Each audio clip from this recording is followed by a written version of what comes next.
Fala, meu canal, beleza? Bem-vindo a mais uma edição.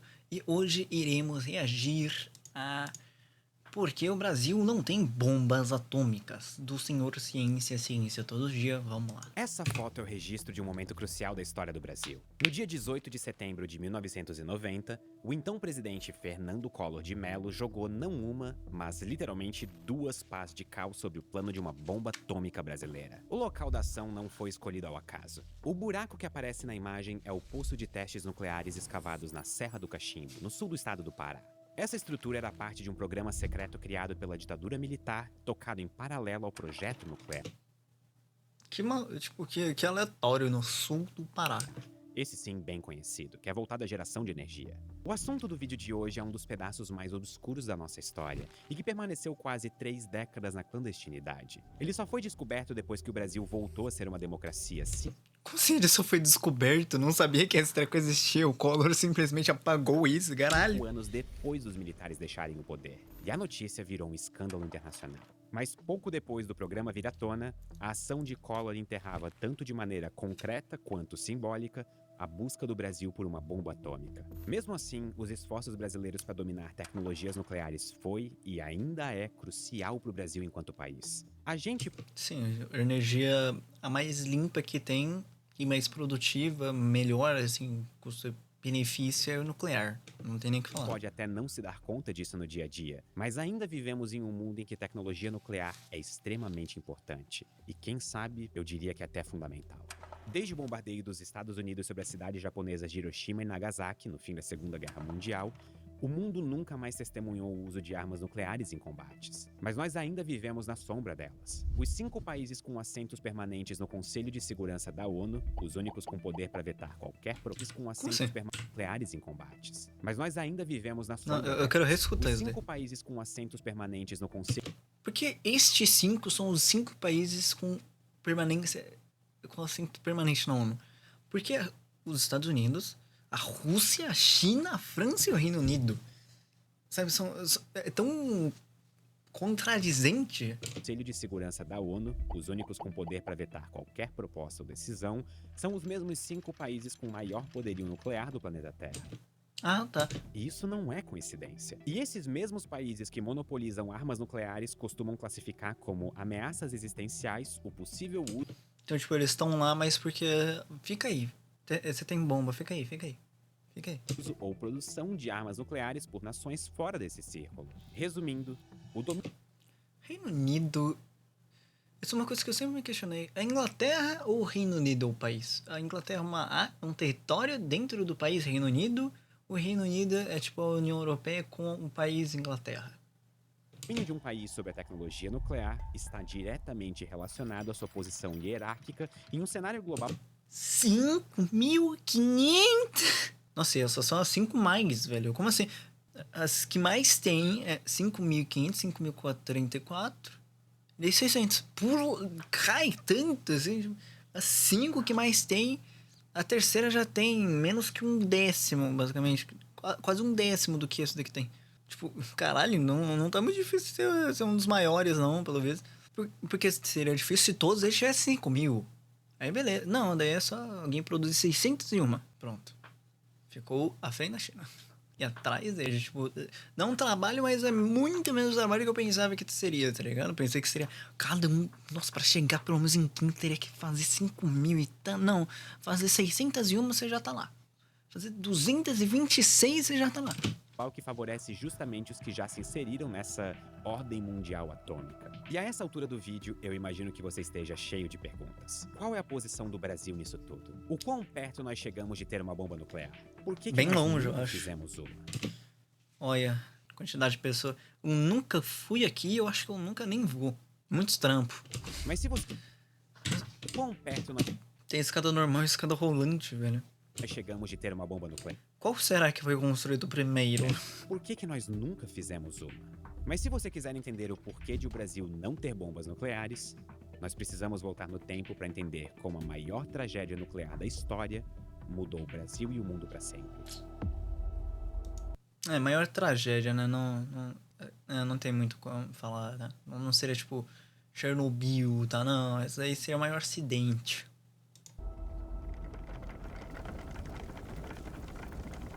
Nos anos seguintes à Segunda Isso daí explodiu uma bomba, né? Guerra Mundial, o Brasil chegava à reta final de um processo de industrialização que começou na década de 30. O plano da época era que a nossa economia não dependesse mais apenas da... É muito maluco pensar que, tipo, eles jogaram aquela bomba tipo... Não vai...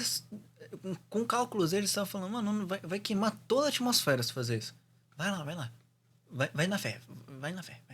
Vai não. Tá ligado? Exportação de produtos primários como café, açúcar e borracha. Só que quase como uma ironia do destino, a maneira que o Brasil encontrou para se inserir no recém-formado clube de potências nucleares foi justamente a matéria-prima. Mas não qualquer uma. Em 1945, o Brasil começou Qual? Plutônio? Não sei. a exportar areia monazítica, que é usada para produzir Nossa, eu sou muito foda! Nossa, eu acertei muito na cagada, mas plutônio, urânio... plutônio. Para quem não sabe, aliás, Acertei, o Brasil mano, tem acertei. reservas relevantes de matérias base para produção de combustível nuclear, incluindo urânio. E quem assinou o acordo para comprar areia monazítica da gente na época foram os Estados Unidos, que naquele mesmo ano se consolidaram como a primeira potência nuclear da história. Mas o pagamento que o Brasil queria não Esse mérito não era muito difícil, né? Tipo, era só o Einstein, vem aqui rapidão. Um detalhe, Einstein era pacifista, só que ele sabia que se o outro lado da guerra tivesse o treco, ia ser muito pior. Mas ele sempre foi contra o plano da bomba não nuclear. era só dinheiro. Ai, meu Deus do O céu. objetivo também era receber compensações específicas, que incluíam a transferência de tecnologias e informações para desenvolver uma indústria nuclear nacional. Em paralelo, a democracia brasileira se fazia presente em todas as Meu Deus, discussões meu olho- internacionais possíveis sobre armas nucleares. E os nossos representantes se apresentavam nesses fóruns com opiniões que, no geral, eram bastante independentes. Foi assim, inclusive, que o Brasil tentou negociar com a França e com os Países Baixos a compra das primeiras usinas nucleares em 1946. Naquele ano, o Brasil Como que será que compra uma bomba nuclear, né? Será que eles mandam de bar? também participou das discussões sobre a formação da IADA, sigla em inglês para Autoridade Internacional de Desenvolvimento Atômico. A ideia de criar a agência foi apresentada pelos Seria muito melhor se fosse irada. Estados Unidos logo antes de uma reunião de desenvolvimento atômico. International Radioactive Atomic Development, entendeu? Seria muito melhor se fosse desenvolvimento atômico radioativo. Pronto. A ideia de criar a agência foi apresentada pelos Estados Unidos logo antes de uma reunião da Comissão de Energia Atômica da ONU. E na proposta, a entidade teria a missão de conduzir o mundo a um acordo de desarmamento nuclear completo, no qual todas as bombas atômicas seriam destruídas. Na prática, a sugestão era retirar O ideal seria destruir como fazer, né? Porque a gente perde como a gente pode fazer algumas coisas que a gente fazia, tipo, 50 anos atrás. É só a gente fazer. Nos planos que a gente tinha de bomba nuclear, que a gente só vai ter as que a gente tem. Daí vai destruindo aos poucos, tá ligado? Destrói o que a gente sabe fazer, passa 100 anos e destrói essas bombas. Não tem nem como estudar, como fazer, nem como estudar outra bomba. essas armas das mãos dos países e colocar uma organização supranacional independente no controle absoluto das tecnologias nucleares. Para isso, Deveria existir um, tipo, governo mundial, né? uma das tarefas do órgão seria obter e Um governo mundial, assim, governado por algumas pessoas. Seria interessante. armazenar Eu assisti One Piece.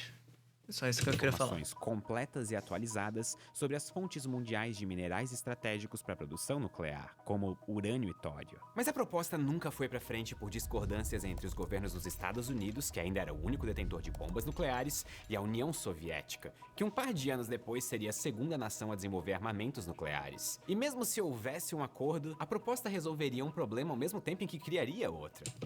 Se a iniciativa saísse do papel, seria a IADA que ganharia um poder descomunal. Ela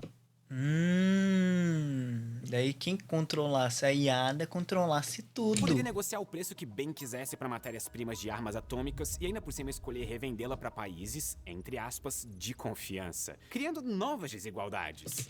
Então, né, seria... Estados Unidos, Reino Unido, França... Tá bom, a China e a União Soviética, não. Tá ligado? Ah, e só um detalhe. A fundação da IADA nunca aconteceu. Ela só foi discutida por um bom tempo. Em Deveria existir a irada, então. Eu falei. 1957, a Agência Internacional de Energia Atômica foi criada. E ela sim... Ah, mas daí não é legal. E aí? E aí, ó. perdura E até aí, ó. hoje. O Brasil, representado nas discussões pelo almirante Álvaro Alberto da Mota e Silva, Ele tem o meu nome, mano. Alberto. até aceitaria algo assim se, além de dinheiro, o nosso país também recebesse tecnologias nucleares como contrapartida extra pela venda das matérias-primas que o Brasil tinha. Tinha de sobra, inclusive. Só que essa intenção brasileira de desenvolver a Aliás, só pra falar, eu tô com isso daqui porque tá calor, tá frio pra porra. E daí esse daqui é bem quentinho. própria indústria nuclear era vista com desconfiança pelas principais potências nucleares, os Estados Unidos, o Reino Unido e a União Soviética. Se um país domina o uso energético e industrial de tecnologias nucleares, ele tem energia limpa. Mas ele também está a um passo de desenvolver bombas atômicas de forma independente.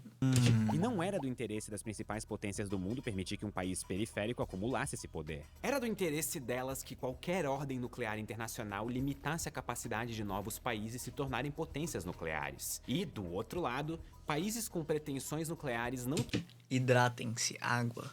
queriam deixar que acordos internacionais travassem as suas ambições. Até porque fazer uma bomba nuclear é a parte, entre muitas aspas, fácil dessa história. Difícil mesmo era ter acesso aos materiais nucleares necessários para alimentar esses dispositivos. Ah, e se você gosta das camisetas que eu uso nesse Vai lá na luz. link da descrição ou do comentário fixado e vai pro site da Luz. E agora de volta pra bomba nuclear brasileira. Enquanto o mundo debatia como estabelecer limites para a tecnologia nuclear, o Brasil dava os primeiros passos para dominá-la. E aqui eu preciso deixar Brasil, pra mim, é o país mais perto de ser uma superpotência, mas ela tá, tipo... É tipo Sônica na beirada, tá assim... Uou, eu vou cair, hein?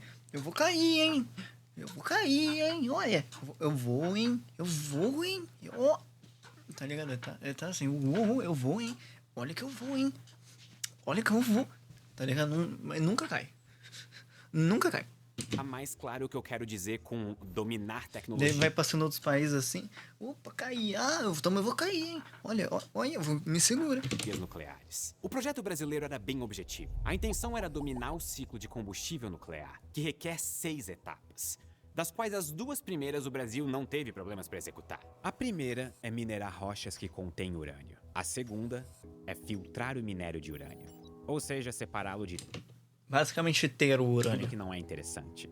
O primeiro obstáculo veio na terceira etapa, que era converter o urânio extraído em hexafluoreto de urânio, ou UFC. Colocar flúor no urânio. Não seria só jogar um líquido de flúor. O bolo amarelo, como também é chamado, é a forma química Cara, parece fubá ou cuscuz. Só que é diferente de um fubá e um cuscuz. Se você comer isso daí, você morre. mais conveniente usada para se chegar à quarta etapa do processo, que era enriquecer o urânio. Mas o que É só dar dinheiro pra ele. exatamente é isso? O minério de urânio puro é composto de 2 isótopos. O Urânio 238 e o urânio 235. E é esse segundo Nossa, eu consegui repetir certinho. tipo o que tem as propriedades mais interessantes para se usar tanto em reatores quanto em bombas. Submarinos nucleares, por exemplo, precisam de urânio com 20% do isótopo 235. Já as bombas precisam que esse percentual ultrapasse os 80%. O problema é que o urânio Meu Deus. 235 representa menos de 1% da composição do minério de urânio na natureza. E para se conseguir o domínio do ciclo nuclear, O que acontece se tem, tipo, um urânio radioativo na natureza? Fica emitindo radiação até deixar de ser radioativo, é isso? um país precisa ser capaz de criar urânio com altas concentrações do isótopo de urânio 235, que se consegue justamente através do chamado enriquecimento de urânio. São esses 2 estágios, a conversão e o enriquecimento, que são o grande problema tecnológico na busca do domínio do ciclo nuclear. Já a quinta etapa é a produção de Material radioativo. combustível para uso em usinas. E a última é o uso desse combustível na geração de energia. Daí é minerar, filtrar, converter, enriquecer, produzir, gerar.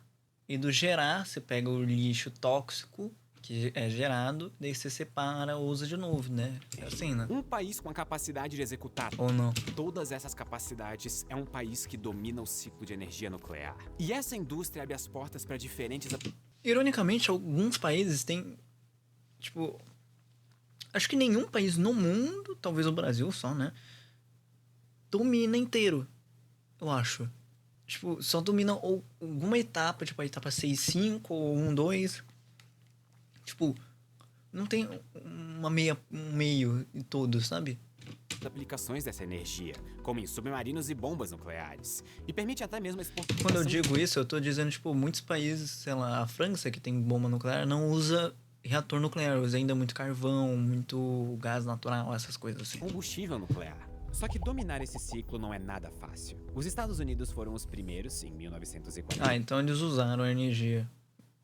É, faz sentido. seguidos pela União Soviética 4 anos depois. Ah, tá. Não é tipo usar pra produzir energia, é usar só. É só usar. Ah, Em 1952, a Inglaterra também chegou lá com a ajuda dos agora fez mais sentido. Estados Unidos. E depois Então muitos países já completaram esse ciclo. Que eu pensei, tipo, mano, então também tem que produzir a energia, não? Não, só tá ali então, já. depois Entendi. de um hiato que durou 8 anos, a França foi a próxima em 1960. E a China Por que a França, né? Que país random. também entrou para a lista de potências nucleares em 1964. A China em 60, tipo, também é muito random em 64, tá ligado? A França é muito random. A China, o Reino Unido, Estados Unidos e União Soviética até ok, faz mais sentido, mas a França do nada ali no meio. Por mais que o Do objetivo balaio. do Brasil não explicitasse o interesse em desenvolver bombas atômicas, existia sim um interesse em dominar a tecnologia nuclear. E olhando para trás, isso faz todo sentido. Mas na época, nem todo mundo estava convicto da importância da energia nuclear para o futuro do planeta. Por aqui, o grande defensor da importância de se tornar autossuficiente no assunto foi o próprio almirante Álvaro Alberto da Mota e Silva. Cientista da Marinha e especialista em Na Mota e Silva. explosivos, foi ele quem liderou no Brasil os primeiros esforços para dominar o ciclo nuclear na década de 50. Na época, já sob o governo democrático de Getúlio Vargas, uma das primeiras atitudes do país foi fundar uma organização para direcionar e financiar as pesquisas na área. Em 1951, foi criado o CNPq. Até hoje existe, então, né? PQ. Conselho Nacional de Desenvolvimento Científico e Tecnológico. Ué. CN. Cadê o DCT? CNDCT. Por que PQ? Por que PQ? Por que PQ? Até hoje, o Conselho Nacional de Desenvolvimento Ainda é P com Q minúsculo. Então é tipo. Centro Nacional, por quê? O desenvolvimento científico e tecnológico é um dos principais órgãos públicos responsáveis por financiar todo tipo de pesquisa no Brasil. Ou seja, as origens dos esforços científicos modernos do Brasil estão diretamente ligadas às ambições nucleares lideradas pelo almirante Alberto. Ainda no início dos anos 1950, o Brasil também comprou um acelerador de partículas e começou a buscar mais possíveis parceiros além dos Estados Unidos para vender. Ah, tá. Canadá, México, esse daqui é Dinamarca, Mongólia, Índia, Argentina e Austrália. Acho que esse não, Dinamarca é aqui. Suécia? Não sei, é algum país. Eu sei que essa daqui é Mongólia. Por que eu sei disso? Porque eu sei que a Mongólia fica aqui. Por isso mesmo, só. Acabou. Esse é o meu conhecimento. Que são os países nórdicos. É da onde o Haaland vem. Agora, qual que é, eu não sei, né? Daí Suécia, Suíça e... Suíça. Ter material nuclear em troca de estrutura e conhecimento. A parceria que mais gerou frutos foi com a Alemanha Ocidental. Pera aí, agora eu tô muito curioso, mané. Não, calma aí. Eu já volto. É a Suécia, Finlândia e De lá Noruega. vieram inúmeros cientistas para dar aulas e ajudar com transferência de tecnologia. O Brasil, inclusive, tentou recrutar um dos descobridores do urânio para o projeto nuclear brasileiro, mas isso acabou nunca acontecendo. Oppenheimer? Apesar de um começo otimista, o sucesso das ações brasileiras foi limitado pela pressão das potências nucleares. Foi essa pressão que impediu a Alemanha de vender ao Brasil as ultracentrífugas usadas para enriquecer o urânio. Caralho, ultra O centrífugas. Brasil só ia conseguir adquirir esse aparato quase uma década depois do começo das negociações. Já em 1955, o governo de Juscelino Kubitschek conseguiu adquirir um reator nuclear comprado pelo governo dos Estados Unidos.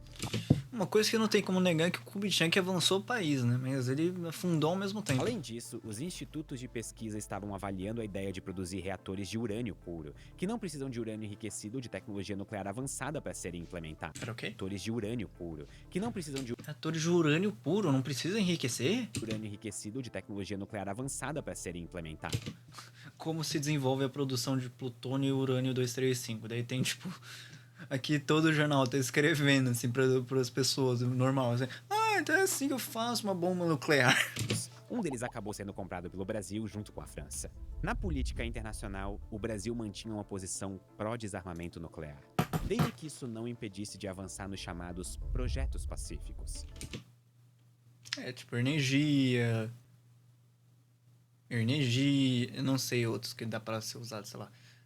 Talvez via asteroides, usar energia disso como combustível de foguete.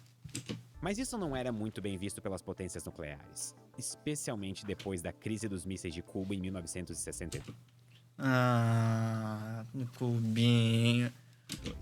Esse foi o momento da Guerra Fria em que a União Soviética e os Estados Unidos chegaram mais perto de um conflito nuclear direto.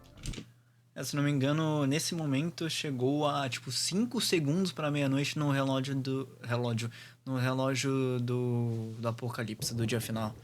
Doomsday Clock. Se você quiser pesquisar um dia. Aqui, ó.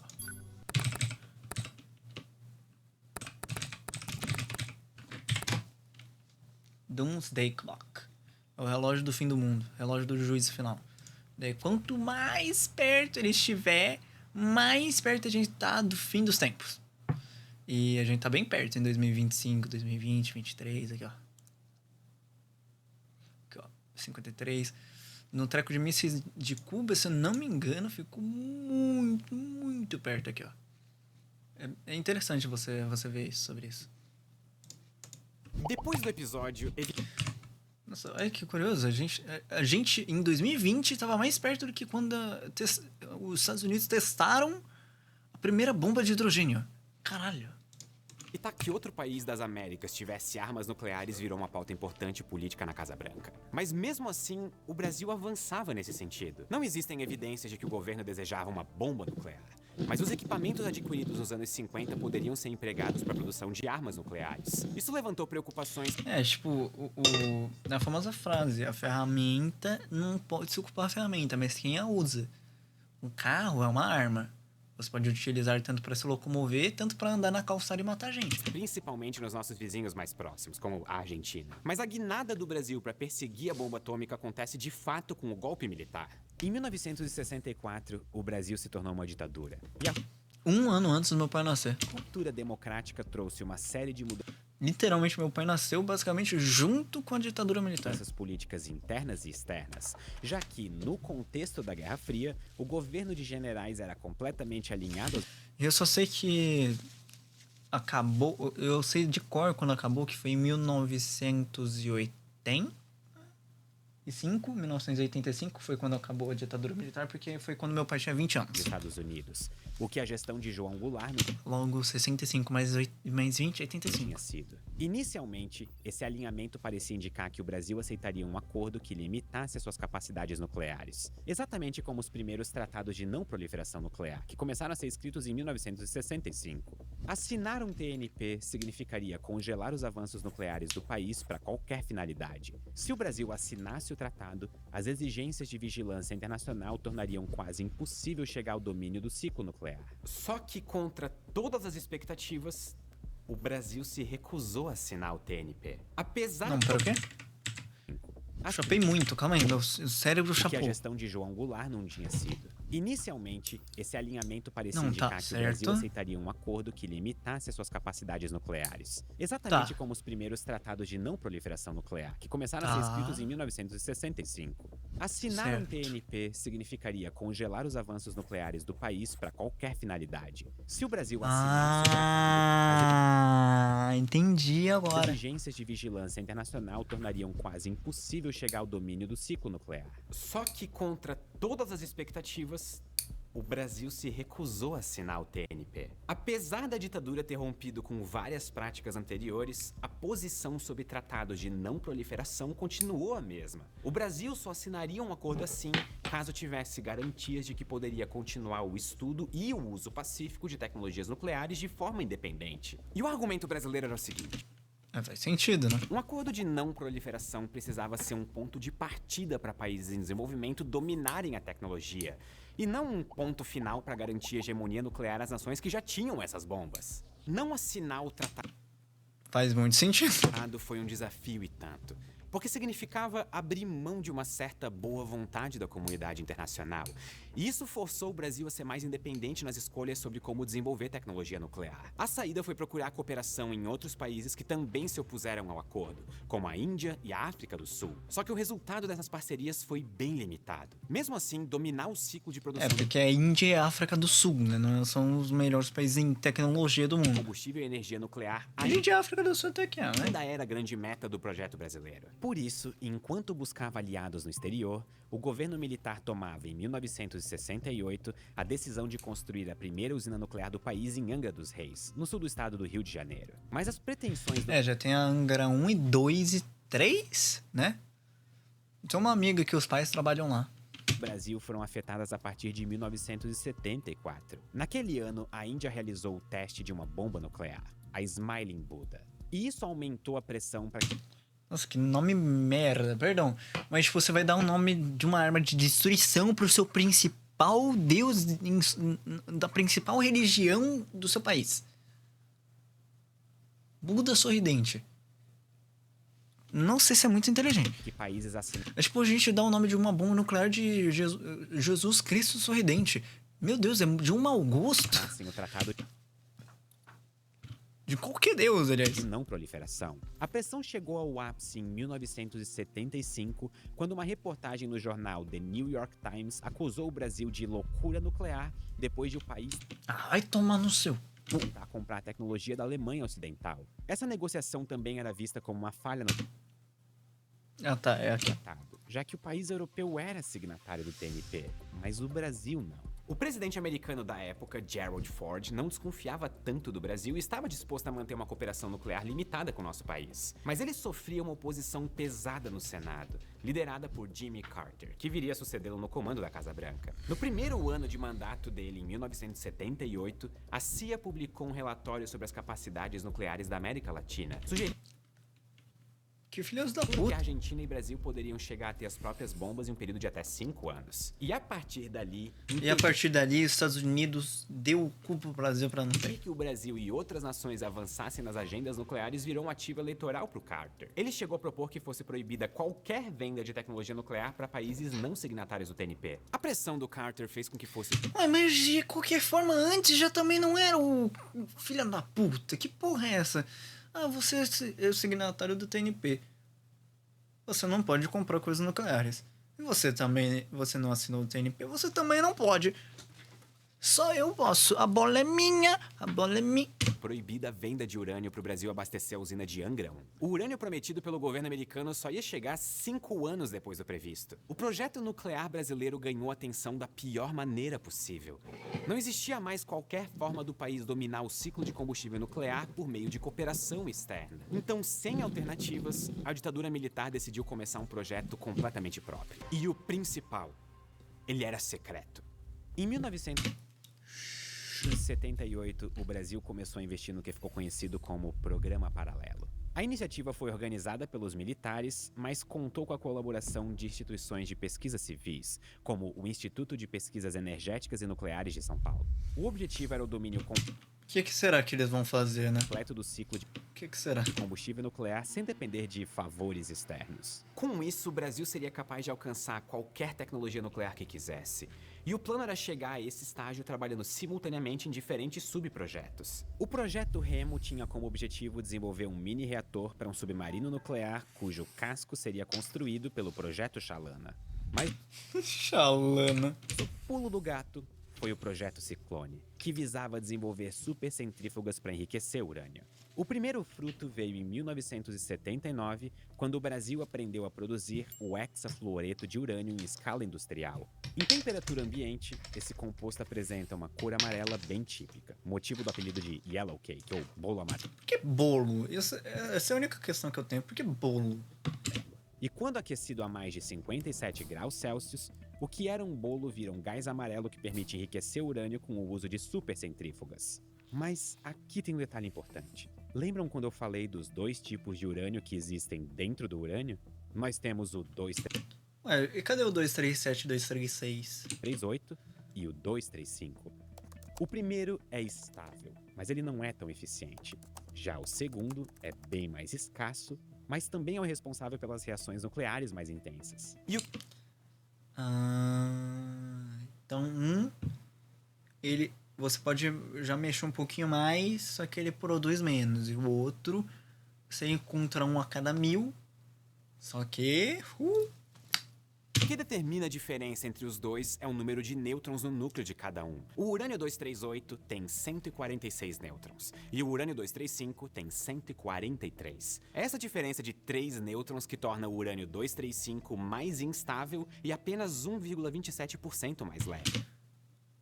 Por que não 236, 237? Tipo, não... É uma pergunta real. Será que é tão instável isso daí que não tem nem como existir? Tipo, só não falando, tem esses dois, vamos com esses dois. Você deve lembrar que pelo incrível que pareça, muitas vezes funciona desse jeito. apenas 0,7% do urânio mineral é composto pelo urânio-235. E esse percentual deve ser de pelo menos 5% para que o urânio seja útil para abastecer uma usina nuclear. Para se obter essa concentração ideal, a física se utiliza da minúscula diferença de massa entre os dois isótopos por meio de uma manobra que só foi possível graças à tecnologia de centrífugas desenvolvidas pelo Programa Paralelo. E uma forma bem didática de Por isso que se chama Brasil Paralelo. mostrar como isso funciona é a seguinte. Pegue uma garrafa Eles são a bomba nuclear. vazia. Agora, encha o interior dela com um pouco de água e deixe o resto vazio. Na sequência, gire a garrafa. E nesse momento você vai ver que a água é empurrada para o fundo Sim, da é garrafa. óbvio. Já o ar, que é mais leve, acaba se concentrando do lado oposto, que fica mais perto da tampa. O resultado é o mesmo se você trocar água por urânio, mas não tente isso em casa. Ao girar Que bom, obrigado. Eu tava aqui, eu ia tentar agora. um tubo com urânio gasoso, o urânio-235, que é mais leve, tende a se concentrar perto do eixo de rotação. Já o urânio-238 é jogado para fora, ou seja, girar gás de urânio causa uma separação entre os dois tipos de urânio. Com isso, é só coletar a parte com mais urânio-235, converter o gás de volta para a forma metálica Bem inteligente. igual. Você acaba de produzir urânio enriquecido. E de quebra, Nossa, é basicamente colocar numa centrífuga, falar, gire, pronto, pegamos. ainda dá para aproveitar a parte que sobra, que é formada basicamente por urânio-238 quase puro, ou urânio depletado para os íntimos. Ele é bem importante para a indústria porque é usado na fabricação de munições altamente perfurantes e contrapesos industriais. E você pode até estar se perguntando onde que está a dificuldade de enriquecer urânio se o conceito da supercentrífuga é tão simples. E de fato, na teoria parece fácil, mas não é como se desse para Na teoria tudo é fácil, agora na prática... fazer isso usando uma garrafa ou uma máquina de lavar. Acreditem, eu tô brincando. O desafio da Não, pera quê? para fazer isso usando uma garrafa ou uma máquina de lavar. Acreditem, eu tô brincando. Mas a estimativa Não, pera fazer quê? isso usando uma garrafa ou uma máquina. De fato, na teoria parece fácil, mas não é como se desse para fazer isso usando uma garrafa ou uma máquina de lavar.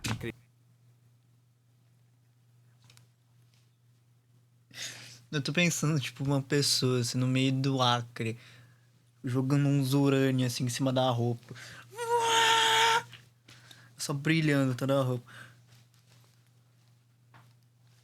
Let's go! Acreditem, eu tô brincando. O desafio da engenharia para colocar esse conceito em prática é muito absurdo. Os números exatos são secretos, mas a estimativa é que as centrífugas precisam de uma taxa de rotação de dezenas de milhares de vezes por segundo. Então seria, tipo, uns 10 mil, uns 90 mil vezes por segundo e tal. Porque dezenas de milhares, o nome, nossa, é muito, mas milhares é 1000. E dezenas, 20 mil já é milhares, tá ligado? É muito, mas não é aquilo todo, tá ligado? Não é 90 mil, sabe? Não é tipo 1 milhão, não, é 90 mil.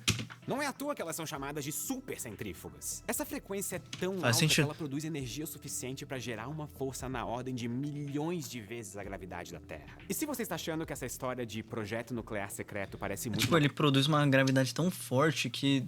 Hã? coisa de filme de espião, você está certo. Na época, a ditadura usava diversos artifícios de inteligência para avançar na produção de centrífugas. Ah, essa época aí que era boa, quando tinha mais espionagem. Eu acho que esse aí que é o auge da espionagem. Hoje em dia não tem tanto, tá ligado? Hoje em dia é frouxo, tá ligado? Daí tem um espião me olhando agora. Eu queria muito ser um espião. Puta que pariu. Entre eles, a espionagem. Ela foi usada para superar um dos grandes obstáculos enfrentados pelo Brasil na fabricação desses equipamentos, que era o rolamento magnético. Essa tecnologia é necessária para fazer as máquinas É o treco que faz o fidget spinner girar, né? Um rolamento. girarem milhares de vezes por segundo sem quebrar. Como essa era uma parte fundamental na corrida nuclear, não dava para importar a tecnologia porque todo mundo que detinha o conhecimento guardava a receita 7 chaves. Eu acho que era meio óbvio, né? Assim, se você tem a receita de produzir a arma mais mortal conhecida pelo humano, tirando uma bomba de hidrogênio, eu acho que você vai esconder, né? Eu acho que, assim, pelo menos num cofrezinho com uma chave. Mas sem ele, tentar desenvolver o mecanismo do zero levaria muito tempo. E para superar o obstáculo, os militares apelaram para espionagem industrial. Um espião brasileiro adquiriu na Alemanha uma bomba de vácuo que usava rolamentos magnéticos. O brasileiro sabe roubar, né, mano? Eu adoro os brasileiros em relação a coisa de roubo. Que é tipo. As coisas mais absurdas que existem. Eu já falei, na Segunda Guerra, a gente roubou um tanque. A gente furtou sem ninguém saber. Mano, se a gente especializar assim em espião, puta merda, a gente saber. Aí a gente vai conseguir roubar tudo, velho. A gente conseguir furtar tudo. A gente chega ali nos bandidos mais famosos e fala, então, você vai nos ajudar a roubar essas coisas aqui, tá ligado? Vamos roubar a inteligência industrial dos outros. Vamos invadir a área 51. Tá ligado? Seria um speak desse, é impressionante. O equipamento foi trazido ao Brasil em uma mala diplomática. Mano, será que não é possível que seja tão pequeno? Porra, uma mala é desse tamanho, tá ligado? Sim. Porra, outra coisa é o quê? Um tamanho de um dorante, assim? Que legalmente não pode ser revistada em voos internacionais. Foi graças à espionagem que os cientistas do IPEM conseguiram desvendar como construir rolamentos magnéticos para uma supercentrífuga. E não só desvendar, mas também aperfeiçoar. De acordo com o diploma... Caralho, a gente... O brasileiro sempre como? A gente olha, pega a comida dos outros e aprimora. Agora eu tô descobrindo agora que a gente pega a tecnologia dos outros e aprimora também. Que isso? Nossa, o Brasil sabe melhorar, né, mano? O Brasil é tipo uma bigorna, passa aqui e melhorou. Diplomata Luiz Augusto de Castro Neves, foi a partir desse episódio de espionagem que o IPEM desenvolveu o circuito de rolamento magnético mais avançado do mundo. Significativamente... Meu Deus! Brasil, faz mais coisas de espionagem. Faz a nossa área 51, faz a área 52, faz a área 69. Porra! Faz a área 69, mano. Puta merda, a gente vai ser o ser mais avançado do mundo. Melhor do que outros métodos de enriquecimento usados em outros cantos do planeta. O Brasil também traficou antigas centrífugas de enriquecimento A tráfico a gente também da sabe. Alemanha, transportadas aos pedaços e Tráfico a gente sabe, né, pô? Que isso? escondidas em caixas de eletrodomésticos, como batedeiras e chocolateiras. Você pode... Não, pera, o quê? Também traficou antigas centrífugas de enriquecimento da Alemanha, transportadas aos pedaços e escondidas em caixas de eletrodomésticos, como batedeiras e chocolateiras. Tô falando, Brasil, vamos começar um projeto de espionagem pra roubar outros países. Você pode não estar acreditando, mas a espionagem era pra valer. Em um desses... A gente precisa de espiões agora pra ontem, que a gente sabe roubar e ainda melhorar as coisas. A gente não usa igual os vilão de filme que rouba e não sabe usar. A gente rouba e melhora. Vamos roubar e melhora tudo. Vamos fazer isso. Daí a gente transforma o Brasil de terceiro, segundo mundo pra primeiríssimo mundo. Nesses episódios, um diplomata brasileiro traficou 101 interruptores industriais de prata necessários para alimentar supercentrífugas. Disjuntores como esses eram um segredo industrial, comercializados só dentro da França. Menos de um ano depois, um paquistanês foi preso por transportar exatamente o mesmo componente. Os esforços científicos... E o Brasil nada, mano. O Brasil sabe roubar, mano. Faz! Vamos ser espião, porra!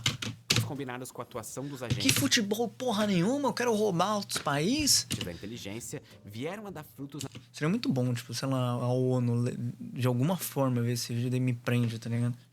Ah, você quer roubar outros países, né, seu filho da puta? na década de 80. Em 1984, o Pô, mas é verdade, olha isso daqui, tá ligado? Olha isso daqui. Bora roubar outros países, caralho, vambora. IPEM começou a Estão perdendo aqui um montão de coisa, a gente tá ficando pra trás um montão de coisa, só rouba. O que o Brasil sabe fazer? Roubar. Aqui foi provado. O Brasil sabe fazer o quê? Roubar. Vamos roubar e melhorar. É isso que o Brasil sabe fazer. Roubar e gambiarra. Pronto. A gente faz isso pra tudo e a gente melhora o país. Rouba sistema de educação, rouba sistema de tal coisa, rouba e melhora, pronto. A gente vira o primeiro mundo do primeiro mundo. enriquecer urânio em um processo 100% nacional. E mesmo sendo bem sucedido desenvolvendo a própria capacidade em um processo 100% nacional. E com a atuação dos agentes da inteligência, vieram a dar frutos na década de 80.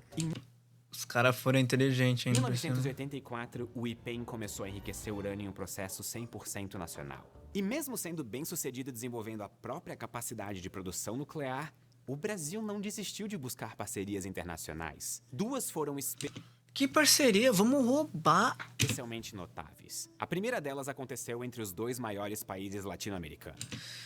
Gente, vamos roubar os outros países, velho. Para de fazer parceria. Bora fazer espionagem e roubar os outros países e melhorar. O que o Brasil sabe fazer de melhor? Matar, que o espião tem que saber fazer. E roubar, que o espião tem que saber fazer. E gambiarra, que a tecnologia, que a nossa pesquisa faz. Vamos roubar e melhorar. Pronto. Não precisamos de mais nada. Que pagar? Não. Vamos roubar e pronto. A gente sabe já fazer isso. O país inteiro é isso, porra. Historicamente, Brasil e Argentina nutriram de uma grande rivalidade. Os argentinos reclamavam até que a hidrelétrica de Itaipu foi construída muito perto da fronteira do país, e que mesmo assim eles nunca foram envolvidos no processo. Mas, para além das diferenças, a Argentina, que também vivia uma ditadura militar, era muito crítica de tratados de não proliferação e também contava com um projeto nuclear bem avançado. Bora, Caixino, bora fazer um esquema de espionagem Mercosul. E daí a gente rouba todo mundo. Pronto, a gente fica bem aqui entre o nosso país, que é a única coisa necessária, porque os outros é marinha e foda-se, tá ligado? A gente manda bomba nuclear e foda-se, pronto, acabou. A gente rouba as bombas nucleares. Tem caso de, acho que 10 bombas nucleares que as pessoas não sabem onde tá. Provavelmente foi roubada pelo Brasil. Vamos roubar mais. Mais até do que o brasileiro. A busca de ambos por autossuficiência no setor até gerou o receio de que os vizinhos poderiam se meter numa corrida nuclear entre si, igual a Índia e ao Paquistão. Só que, pra surpresa geral, a relação... Paquistão, que país random também, né, mano? Pô, quem liga pro Paquistão? Ninguém. Você não liga, eu não ligo, ninguém liga. Ninguém liga. A relação entre o Brasil e a Argentina foi uma direção completamente diferente. Os dois se aliaram, primeiro nas críticas que ambos tinham à ordem internacional nuclear. E como os dois frequentemente se frustravam ao buscar parceiros internacionais na área... O inimigo do meu inimigo é meu amigo, né, velho? Famosa frase. O Brasil só aplicou perfeitamente isso. Mano, você também não gosta deles, né? Bora se aliar, então, bora isso. O Brasil e a Argentina resolveram firmar uma parceria entre si e começaram a abrir os próprios programas um pro outro. Em 1980, a Argentina passou a fabricar combustível nuclear pro Brasil, que em troca produzia equipamento pesado para as usinas argentinas. E em 1983... Viu? Ó, coisa boa, entende? Então vamos roubar. O Brasil foi avisado com antecedência de que a Argentina anunciaria ao mundo ter dominado o ciclo do combustível Arrasou, miga. nuclear. Esse acordo de benefício mútuo entre agentes regionais, que não travava as ambições de um e de outro, era exatamente o tipo de tratado que os dois defendiam, diferente dos termos oferecidos por países que já tinham tecnologia nuclear. Faz sentido, né, mano? Tipo, bora fazer todo mundo ter, só que somente para uso de sexo, não, de energia limpa e tal. O entrosamento foi tanto que até as disputas sobre Itaipu foram resolvidas. E em parte graças ao entendimento em torno das demandas sobre tecnologia nuclear. Se geralmente armas nucleares geram hostilidade... Ou seja, o que uniu Brasil e Argentina foi o roubo. Nesse caso, elas funcionaram como uma plataforma de cooperação, que cresceu ainda mais depois que os dois países voltaram a ser democracias. Mas foi ainda durante os anos de chumbo que o Brasil chegou mais perto de ter a própria bomba nuclear. Na metade da década de 80, a ditadura daria lugar à democracia depois de 21 anos de repressão. Foi em 86. Não, foi em 85 mesmo. Porque, né? Foi em 64 até 85, meu pai tinha 20 anos. Foi tá certo. nessa reta final que alguns militares da Força Aérea tiveram uma ideia. Meu pai tinha 20 anos, minha mãe 18. Meus pais completaram a maioridade dentro... Nasceram e completaram a maioridade dentro da ditadura militar. Meu Deus do céu. Digamos, foi um tanto quanto mal calculada. Para marcar o fim do regime e celebrar os avanços nucleares do período, eles pensaram que seria uma boa ideia simplesmente explodir uma bomba nuclear.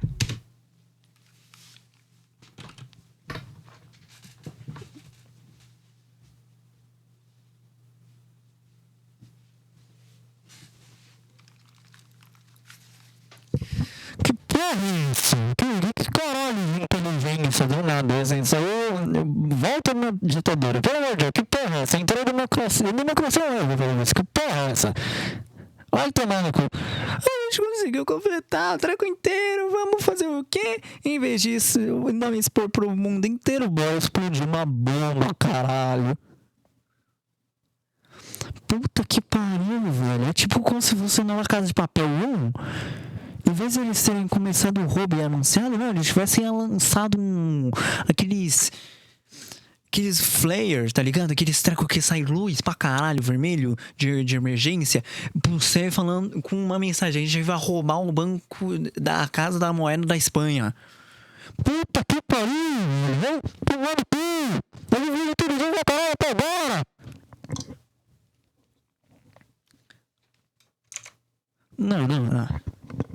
Não.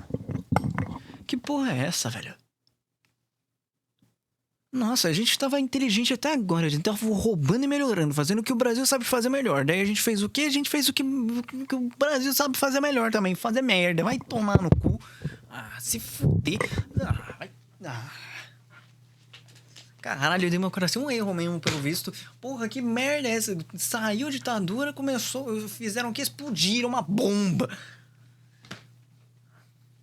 Isso em todos os ângulos é burro. Em qualquer tipo de visão é burro. É impressionante, eu pausei sem querer. Importante, tudo de maneira pacífica. Sim, você ouviu. De maneira pacífica. A gente jogou no Oceano Pacífico. Tananana, tananana. A ideia era usar uma bomba atômica como se fosse fogo de artifício para marcar o fim da ditadura militar. Mas calma, porque piora. O urânio usado nessa hipotética... A democracia é um erro e esta é a A prova. bomba atômica comemorativa não teria como ser brasileiro, já que não daria para produzir material nuclear suficiente a tempo. Mas isso não seria um problema, já que a China tinha vendido alguns quilos de urânio e plutônio para os militares estudarem. Como estava à disposição, eles pensaram que o material poderia ser reaproveitado na produção da bomba. Só esqueceram o detalhe de que o uso dos insumos para esse fim era proibido pelos próprios termos da negociação com os chineses. Ok, provavelmente essa sequência de frases seja a mais absurda que eu já falei na história desse canal, então... Essa sequência de frases é a maior bostejada que ele já falou no sentido de... Puta merda, Brasil, a gente tá fazendo tudo bem. A ditadura, pelo visto, estava correto. Puta merda, a democracia é um erro. O que a gente fez depois que a gente começou a democracia? Explodiu uma bomba. Contra o contrato, uma bomba nuclear no meio da guerra nuclear entre a União Soviética, talvez no fim, na verdade. Mas pro fim, né? A gente expôs a nossa tecnologia, o que a gente sabe fazer. Foi a maior burrice do universo. Puta merda, a democracia é um erro. Então eu vou resumir. Uma ditadura militar anticomunista ia explodir uma bomba atômica... Ah, então, foi ditadura. Não, pera, mas a bomba não era pra comemorar o fim da ditadura? Essa sequência de frases seja a mais absurda que eu já falei na história desse canal. Não, pera, agora eu tô muito confusa. Ué, a bomba não era pra explodir em comemoração ao fim da ditadura? Não, pera, eu vou ter que voltar isso daqui. Seria depois de 21 anos de repressão. E foi Sim. nessa reta final que alguns militares da Força Aérea tiveram uma ideia que, digamos, foi um tanto quanto mal calculada. Para marcar o fim do regime e celebrar os avanços nucleares do período... Então, é pra celebrar o fim do regime. Eles pensaram que seria uma boa ideia simplesmente explodir uma bomba nuclear. Então eu tô certo. Pra celebrar o fim do regime militar, no caso, o início da democracia, explodiram uma bomba. Mas foi a ditadura em si que estava comemorando o próprio fim? Que porra é essa, mano? O Brasil é uma bagunça mesmo. Desse canal, então eu vou resumir. Uma ditadura militar anticomunista ia explodir uma bomba atômica fabricada com plutônio vendido pela China comunista para comemorar o próprio fim.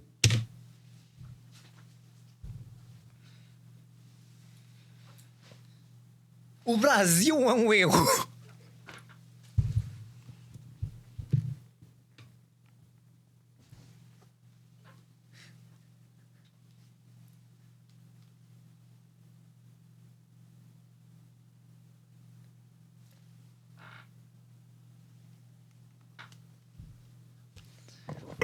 O Brasil é um erro, velho. Vamos resetar, reseta. Volta pra Dom Pedro I, tá ligado? Reseta. Independência ou morte não, reseta. Reseta o mundo. Reseta o save, volta os patch. Volta pra quando ainda tinha os reinos e tal, aí no mundo todo, ainda não tinha revolução e tal. Volta. Reseta o save, reseta. Não, tá. Muito burro. Na história desse canal.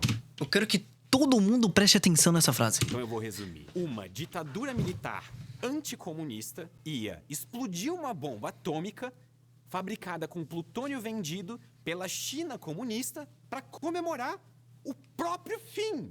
Realmente. É um arco-íris de bosta.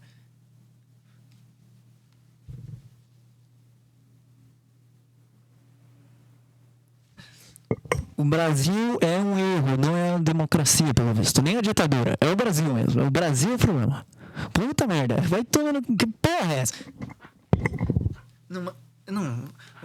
Até eu tenho que recapitular. Uma ditadura militar anticomunista comprou urânio de uma república comunista para explodir uma bomba nuclear para comemorar o próprio fim.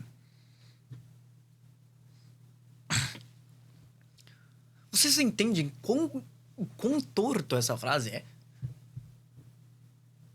Eles eram anticomunistas, apoiaram uma coisa comunista. Num mundo onde provavelmente explodir uma bomba começaria uma guerra nuclear. A gente explodiu uma bomba. E uma bomba pra quê? Pra comemorar o fim da ditadura militar. Mas quem estourou? A própria ditadura militar.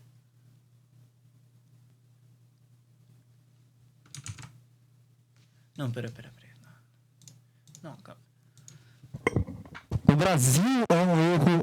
O Brasil é um erro. É isso. Não tem outra explicação. O Brasil é um erro, ponto. Acabou. Não tem que ter mais Brasil. Reseta. Volta no save. Volta pro save 1500. Volta pro save 1500 onde tinha índio, tinha os ingleses lá no norte, os holandeses também, os franceses. Volta. Volta pra antes da câmera. Volta pra antes do pau-brasil. Entende? Volta. Tem que voltar. Tem que voltar. Gente, o Brasil não é para amadores. Só que por mais maluco O Brasil não é pra nem profissionais, velho. Nunca que seja essa ideia, ela sintetiza a capacidade que a energia nuclear... Ela sintetiza a burrice do brasileiro. Ela sintetiza a incognitividade que o brasileiro tem. E nem é tipo a democracia... Não, é a própria ditadura. Se a democracia, tipo, sei lá, um partido chegasse lá... Não, é o próprio regime. Cara, eu tô incrédulo, que não faz sentido. Não é possível que, tipo, pra comemorar, os militares falou, porra, a gente vai sair do poder agora, o que a gente faz? Bora estourar uma bomba pra todos os países começarem a olhar pra nós, daí quando eles começarem a olhar pra nós, a gente não tá mais aqui no poder. Boa. É a única razão lógica pra eu conseguir pensar pra isso. Tipo, pô, bora explodir uma bomba nuclear, já que a gente tá saindo do poder, bora explodir uma bomba nuclear, que daí todo mundo ficou olhando pra nós, daí a bronca não cai no nosso colo, cai no colo dos caras lá. É a única lógica. É a única lógica plausível. Tende não fomentar só a destruição, mas também impulsionar a cooperação. Porque foi em 85. Quanto que Não, vamos pesquisar aqui. Guerra Fria. 91. Foi pro fim da Guerra Fria? Foi. Mas foi 6 anos antes do fim da Guerra Fria. 6 anos. 6 anos. Podia simplesmente ter iniciado uma guerra nuclear. Tipo... Cara... Mesmo entre diferenças, o projeto atômico era tão importante para o Brasil a ponto de fazer integrantes de um regime repressor com claro viés ideológico adotarem uma postura pragmática e universalista. O que isso significa na prática aqui? Não, pera, eu preciso... Não, vou pausar aqui e já volto, velho. Não, meu cérebro tá... Voltei.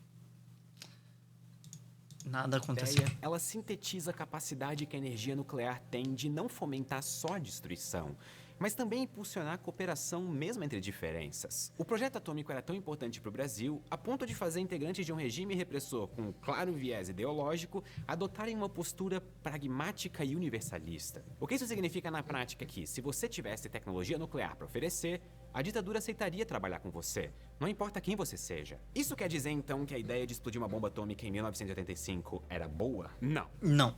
Nem um pouco. Não tem como, não tem como isso... O Brasil ainda estava se recuperando da acusação de loucura nuclear dos anos 70. Explodir uma bomba nuclear, mesmo que só de maneira comemorativa...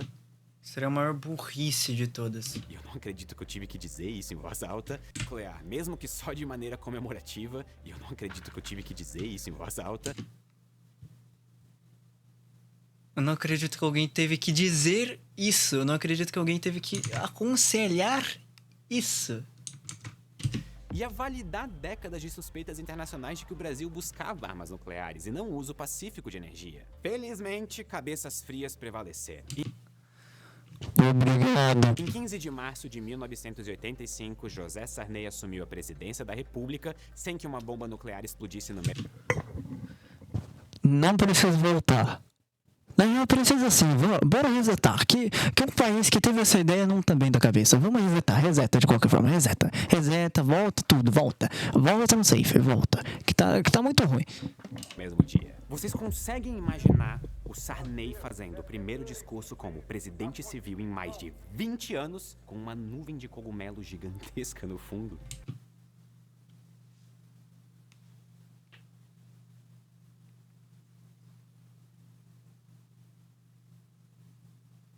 Mano, tipo, cara, como que alguém aconselhou? Como que alguém falou, bora fazer isso? Não é possível, mano. Não é possível, velho. Pois então, quem sabe isso aconteceu em um universo paralelo. Isso nos leva... Nossa, nesse universo paralelo o Brasil tá muito fodido, mas... Ou não, vai que isso daí, sei lá, por algum motivo iniciou uma terceira guerra nuclear. Começou uma guerra nuclear e o Brasil virou uma potência mundial. Ele não sabe. Bora resetar e explodir essa bomba. Leva ao próximo capítulo nuclear brasileiro. Uma das primeiras atitudes do Congresso depois do fim da ditadura... Tá doendo minha garganta. Foi justamente investigar o programa secreto nuclear que o Brasil ainda mantinha. E para isso foi criada a Comissão Vargas, presidida pelo cientista nuclear José Israel Vargas. Mas... Ah, tá. Pensei que fosse aquele outro presidente lá, o Getúlio Vargas. O relatório final da comissão foi meio estranho. Os militares até foram repreendidos por não terem comunicado a existência do programa paralelo já no processo de redemocratização. Mas, por outro lado, eles meio que receberam parabéns pelo sucesso do projeto, que seria continuado no Brasil democrático por cientistas civis. O tamanho do projeto também foi reduzido, em parte pelo aprendizado com o desastre de Chernobyl, mas também por causa de acidentes. Ah, verdade, já aconteceu Chernobyl, né? Quando que aconteceu Chernobyl? Quanto que aconteceu? 86, foi em 86. Ah, então foi tipo... Nossa, seria uma sequência de eventos tão incrível. Imagina, no Brasil explode uma bomba atômica, no ano seguinte... Uma usina nuclear na União Soviética explode. Nossa, imagina essa sequência de fatores acontecendo. Nossa, o mundo ia ser a maior guerra nuclear do mundo. O Brasil, o mundo seria a maior guerra nuclear do mundo. Nossa, eu falei a maior desgraça que eu já falei. Mas, meu Deus do céu. Imagina.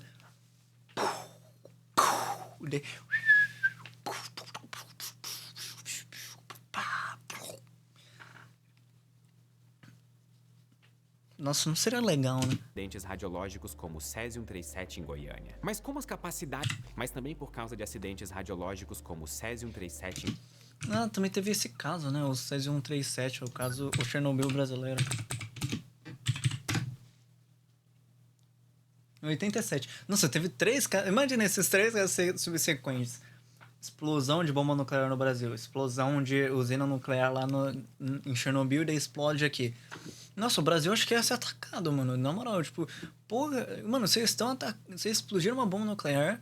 Daí vocês explodiram uma bomba nuclear em Chernobyl, que obviamente eu ia manipular pra fazer isso. Daí vocês explodiram... Daí vocês estão matando sua própria população. Nossa, seria a maior... Nossa, o Brasil ia deixar de existir. Em Goiânia. Mas como as capacidades nucleares eram extremamente importantes para o país, a pesquisa até poderia ser reduzida, mas definitivamente ela não seria congelada por governo nenhum. A partir daí, o programa paralelo virou oficialmente o PNB, sigla para Programa Nuclear Brasileiro. A posição do Brasil em relação à tecnologia nuclear é basicamente a mesma há mais de 70 anos, em um dos únicos projetos de Estado que sobreviveu tanto ao começo quanto ao fim da ditadura. E se essa informação não é o suficiente para te convencer do quão importante a tecnologia nuclear é para a política, eu não sei o que mais pode ser. Por falar em política, em 1985 o Brasil assinou um acordo de cooperação nuclear com a Argentina, que depois evoluiria para um acordo de segurança mútua. Hoje, o Brasil vigia as ambições nucleares argentinas e vice-versa. Isso garante que nenhum... Ah, tipo, olha essa bomba, hein? Olha essa bomba. É tipo isso? Um dos dois vai buscar armas nucleares e que os dois vão ter capacidades tecnológicas similares, o que garante estabilidade na nossa região. Acho que foi o acordo mais civil que eu já vi e foi na América Latina. O acordo mais civil que teve em relação a isso foi na América Latina. Você tem noção disso? A gente tem um puta potencial, mas a gente ainda tem que resetar. 2 anos depois, em 1987, o Brasil chocou a comunidade internacional com o anúncio de que havia dominado o ciclo. Mano, até agora tá vindo aquela frase... uma ditadura militar anticomunista produziu uma bomba nuclear com urânio de um país com regime comunista para celebrar o fim do próprio regime militar. E iria explodir no próprio país para comemorar o próprio fim, que é o fim do regime militar.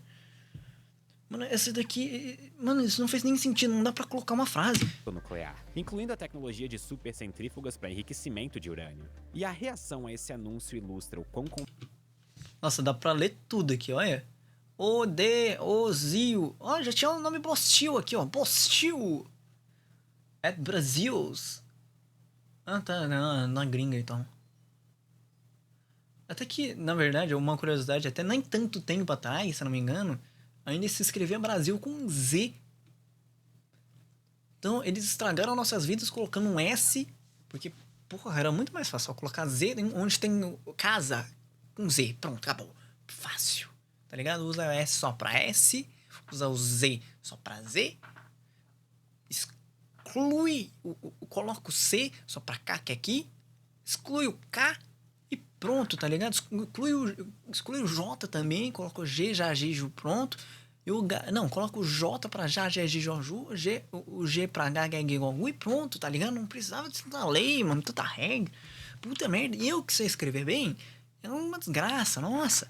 Complicada é a relação entre tecnologia nuclear... E quando eu falo que eu sei escrever bem, é por conta que eu estudei e tal, pra escrever essas paradas e tal, porque eu quero ser escritor. E um escritor que escreve mal vai tomar no cu, né? Cooperação internacional. Por um lado, um projeto nuclear secreto bem-sucedido assustou os países que já tinham armas nucleares. Por outro, esses países mostraram mais disposição do que nunca para cooperar com o Brasil, porque agora nosso país parecia ter algo a oferecer. Como segundo presidente do novo período democrático, Collor começa uma série de ações para demonstrar que o Brasil está disposto a desistir de armas nucleares e em troca ser visto como um estado nuclear legítimo. As pás de cal que ele jogou sobre o bueiro de testes na Serra do Cachimbo é uma ação que simboliza muito bem esses objetivos. O Itamaraty, então, começa a preparar o terreno... Meu Deus do céu, que foto macabra. O cara não tem cara. O cara não tem rosto, mano. E o cara aqui também só tem um nariz, uma boca amedrontadora. Que bizarro.